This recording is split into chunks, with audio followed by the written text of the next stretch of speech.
नमस्कार दोस्तों, आज पूरे 3 दिन हो चुके हैं, बारिश हो रही है सुबह शाम। और जो भी हमारे कार्यक्रम थे, प्रोग्राम थे, सारे कैंसिल होते जा रहे हैं। हमने जिस काम के लिए हम आए थे गांव, वो काम भी हमारा पूरा नहीं हो पाया। हमने सफ़ेदी वाले को ऑलमोस्ट पूरे पैसे दे चुके थे। सफ़ेदी का काम हमारा रुक गया। बारिश का पता नहीं है आपको और कितने दिन कंटिन्यू चलेगी, और जो हम सफ़ेदी कराएंगे वो भी सारी हमारी ख़राब हो जाएगी। तो हमने सोचा कि हम उससे प्रोग्राम को कैंसिल कर दें और सफ़ेदी वाले से पैसे ले लेते हैं। तो अब हम उससे पैसे लेने जा रहे हैं। तो हमने अब तो हम जीप पकड़ेंगे, तो जीप पकड़ के उसके पास चलते हैं। गंगा भोजपुर कोडिया के पास हम चलेंगे अभी। तो दोस्तों, ये जो रास्ता आपको दिख रहा है, ये ऊपर से हमारे गांव से नीचे के लिए आ रहा है। तो ये रास्ता जो जाता है, ये देखो आपको यहाँ पे बोर्ड दिखा दूँ, नीलकंठ एम्स ऋषिकेश। तो ये एरो भी आपको दिख ही रहा होगा। तो ये सीधा जाता है एम्स के लिए और ऋषिकेश के लिए। यहाँ पे से एक सामने जो है, मैं आपको ये भी बोर्ड दिखा देता हूँ।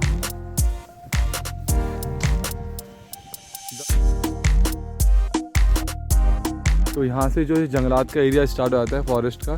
तो ये जीप की सफारी भी है यहाँ पे। तो यहीं से मतलब पूरा अंदर घुमाते हैं सफारी के लिए।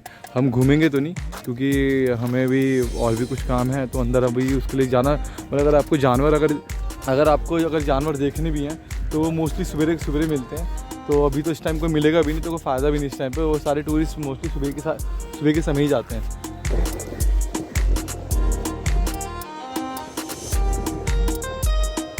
अरे यार, चाचा तो पी रहे हैं चाय, मैं तो पीता नहीं चाय। चलते हैं इस रास्ते की ओर, देखते हैं कितना इंटरेस्टिंग होता है यहाँ पे जाने के लिए।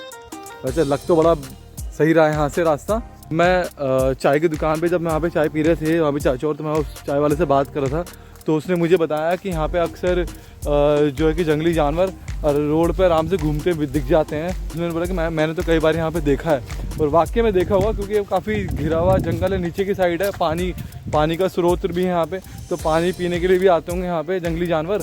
तो पहाड़ों में तो अक्सर ऐसी चीज़ें होती रहती हैं। तो हमारे साथ में इस वक्त है गंगा भोजपुर के प्रधान जी। तो वो हमें बताएंगे यहाँ के कुछ बारे में। नमस्कार। पहले तो मैं सभी को प्रणाम करता हूँ, देवभूमि की ओर से प्रणाम करता हूँ। माँ गंगा के किनारे पावन तट पर हम लोग आज घूमने के लिए निकले हुए हैं। राजा जी टाइगर रिजर्व पार्क क्षेत्र का एरिया है। जंगल है, प्रकृति है, सब कुछ है। पशु पक्षी, जीव जंतु, जानवर सभी यहाँ पर मौजूद है। और व्यू देखेंगे आप तो सामने देखेंगे आप तो नीलकंठ महादेव पहाड़ पे जो है वो टावर दिख रहे हैं सामने, वहाँ पे नीलकंठ महादेव है।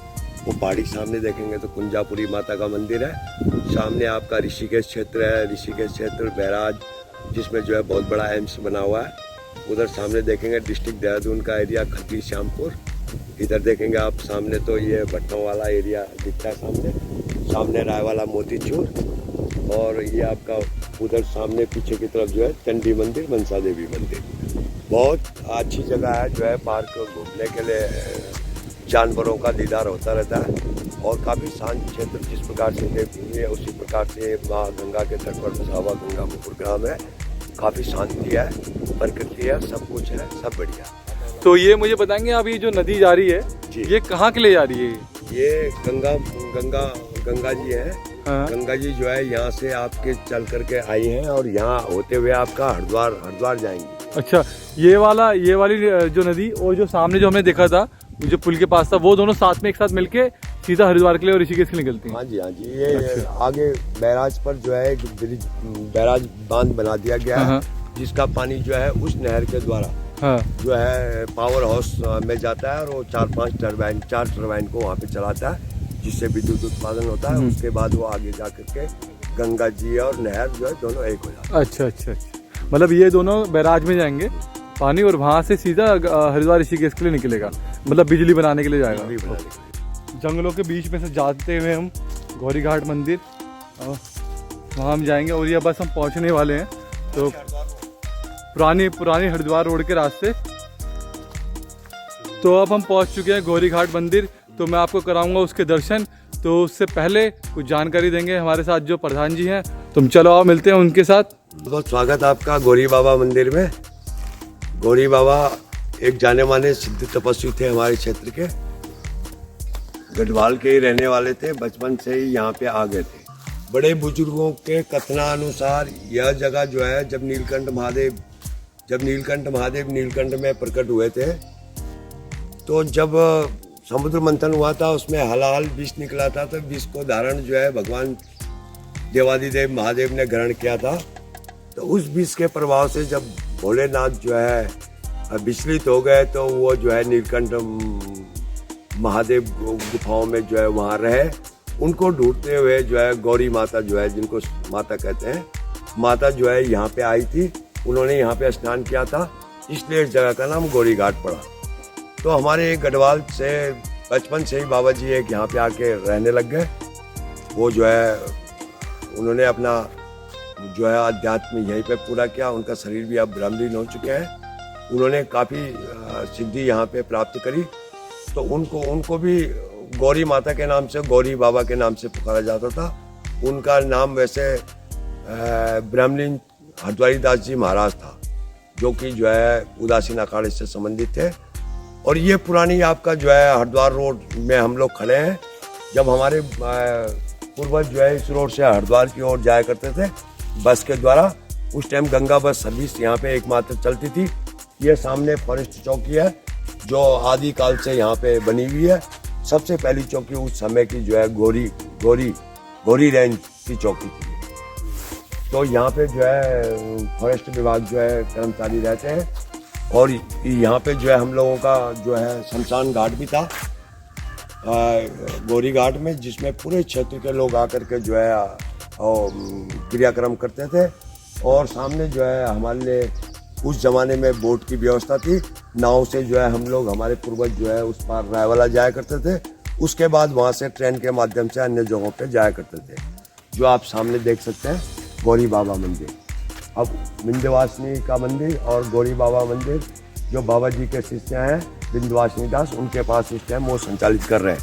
तो आप जो है गौरी मंदिर के दर्शन कर सकते हैं। बरगद का पेड़ है, सालों साल पुराना बरगद का पेड़ है, जो जैसा का तैसा है आज तक। जब हम बचपन में आया करते थे उस टाइम भी ऐसा ही था, आज भी ऐसा ही है। अब आप यहाँ पे दर्शन कर सकते हैं। नीचे निकालो। धूना जो है सिद्ध धूना है। ये धूना आदिकाल से यहाँ पे चलता हुआ आ रहा है। ये शरीर पूर्ण होने के बाद उनकी समाधि है। समाधि में उनकी मूर्ति बनी हुई है। उदासीन के बहुत बड़े जो मुख्य संस्थापक बोलते हैं, इनको बोलते हैं शिवचंद जी महाराज। ये उदासीन वालों के गुरु हैं मेन। ये महादेव जी हैं, पौराणिक महादेव, जो उसी बड़ के पेड़ के नीचे विराजमान है। शिव जी का मंदिर आए और गंगा मैया का दर्शन ना करें, ये तो बात अधूरी रह जाएगी। चलते हैं गंगा मैया के दर्शन करने के लिए। तो दोस्तों, इस समय मैं घिरा हुआ हूँ पूरे गोल गोल पत्थरों की से, जो नदियों के पत्थर हैं।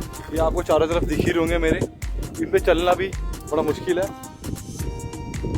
ऐसा लग रहा है कि मुझे रेगिस्तान में आ गया, मगर रेगिस्तान नहीं है, ये गोल गोल पत्थर है पूरे के पूरे।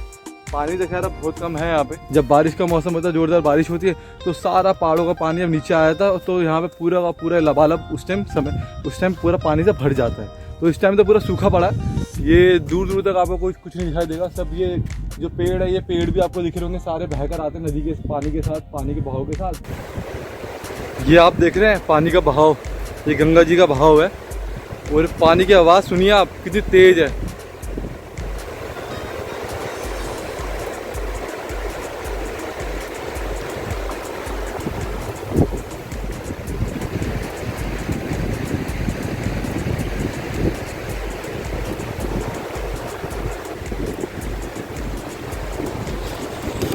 तो अब हम निकल चुके हैं जंगलों के बीच में से।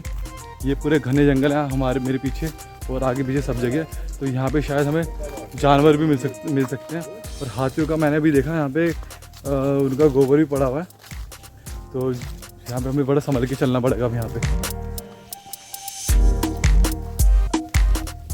तो दोस्तों, आज हम गए थे कौड़िया से हमें गए थे गंगा भोगपुर, जो उसी के पास में ही है। तो मैंने आपको कौड़िया वाला पुल भी दिखाया था। और फिर मैंने आपको मंदिर दिखाया था गौरी मंदिर। तो अब हम घर पहुंच चुके हैं। तो कुछ खाना वाना खाते हैं और देखते हैं आगे का क्या प्रोग्राम बनता है। तो मिलते हैं फिर आपको इसके बाद नेक्स्ट वीडियो में।